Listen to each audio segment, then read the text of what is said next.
అమ్మ, ఇక మకర రాశి వారికి ఈరోజు ఎలా ఉంది? మకర రాశి వాళ్ళకి సాంఘిక సంబంధాల విషయంలో తగిన జాగ్రత్తలు తీసుకుంటూ ముందుకు వెళ్ళాలి. వ్యాపార వ్యవహారాలు, సాంఘిక సంబంధాలు, ముఖ్యంగా మీ యొక్క బంధువర్గంతో మాట్లాడేటప్పుడు కానీ, సంతానంతో మాట్లాడేటప్పుడు కానీ మీ అభిప్రాయాలు వారి అభిప్రాయాలకి ఏకీభవించకపోవడం వల్ల, ముఖ్యంగా ఇక్కడ ఇన్వెస్ట్మెంట్ చేద్దామనుకున్నా, వ్యాపారాన్ని విస్తరించాలనుకున్నా, వీటన్నిటి విషయాల్లో, ముఖ్యంగా కళత్రం యొక్క అంటే మీ యొక్క భాగస్వామి యొక్క ఆరోగ్య విషయంలో, వారితో మీ యొక్క ఆలోచనల విషయంలో, ఇటు సంతానం, ఇటు భాగస్వామి, ఇటు పక్కన బంధువర్గం, ఎవరితోనైనా సరే కమ్యూనికేషన్ విషయంలో తగిన విధంగా జాగ్రత్తలు తీసుకోవాలి. వ్యాపార విస్తరణ విషయంలో, ఇన్వెస్ట్మెంట్ విషయంలో కూడా తగిన విధంగా జాగ్రత్త తీసుకోవాలి. కుంభరాశి.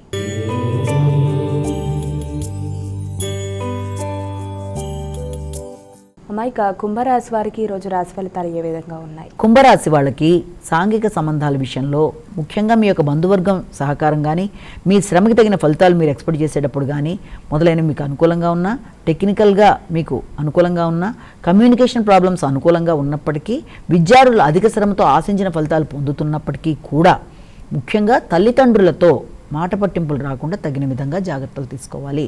అలాగే తల్లిదండ్రులకి సౌకర్యాల విషయంలో కానీ, వాళ్ళ ఆరోగ్య విషయంలో కూడా తగిన విధంగా శ్రద్ధ తీసుకోవాలి. అంటే వారికి సంబంధించిన వైద్యానికి సంబంధించిన విషయాల్లో కానీ, వారికి ఏదైనా సహకరించే విషయంలో కానీ తగిన విధంగా జాగ్రత్తలు తీసుకుంటూ ముందుకు వెళ్ళాలి. విద్యార్థులు విద్య మీద ఎక్కువ శాతం, అంటే ముఖ్యంగా కంప్యూటర్ రిలేటెడ్గా మొదలైన వాటికి సంబంధించిన విషయాల్లో కూడా తగిన శ్రద్ధతో ముందుకు వెళ్ళాలి.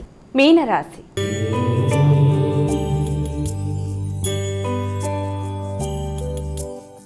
ఇక చివరి రాశి అయినటువంటి మీనరాశి వారికి ఈరోజు ఎలా ఉంది? మీనరాశి వాళ్ళ విషయంలో మీ ఆలోచనలు చాలా వరకు అనుకూలంగా ఉన్నప్పటికీ, తల్లిదండ్రుల యొక్క సహకారం బాగున్నప్పటికీ, విద్యాపరంగా విద్యార్థులకి అనుకూలమైన వాతావరణంలో కొంత అవరోధాలు ఎదురయ్యే అవకాశం. జ్ఞాపక శక్తి విషయంలో, కమ్యూనికేషన్ విషయంలో, రైటింగ్ స్కిల్స్ విషయంలో తగిన విధంగా విద్యార్థులు జాగ్రత్తతో ముందుకు వెళ్ళాలి. అలాగే ఆకస్మికమైన ఖర్చుల్ని నివారించాలి. ప్రయాణాల విషయంలో తగిన విధంగా జాగ్రత్తలు తీసుకుంటూ ముందుకు వెళ్ళాలి. ఉద్వేగాల్ని అదుపు చేసుకుంటూ ముందుకు వెళ్ళే ప్రయత్నాలు లాంటివి చేయాలి. సంతానానికి సంబంధించిన విషయాల మీద ఎక్కువ శాతం దృష్టి కేటాయిస్తారు.